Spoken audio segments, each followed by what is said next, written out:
Nói nghe nè, từ khi quen biết em, anh ngỡ như là mình quen nhau đã lâu.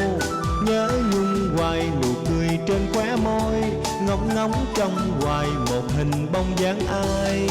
Ôi trời trời trời, bộ anh giỡn với em hả? Anh mới quen mà làm sao em dám tin? Sao em không tin lời miệng lưỡi của đàn ông. có miệng lưỡi gì đâu. Chắc cô nào vừa gặp anh cũng yêu. Đâu có. Anh dẻo miệng quá trời quá đất à. Hả? Vậy chứ anh cho em hỏi, tình yêu là gì nè? Tình yêu là thế đó, tình yêu là nhớ thương, tình yêu là dẫn dương, em chớ nên coi thường. Tình yêu nhiều lúc ghét, tình yêu nhiều lúc thương, tình yêu là lắm có ai định nghĩa được đâu.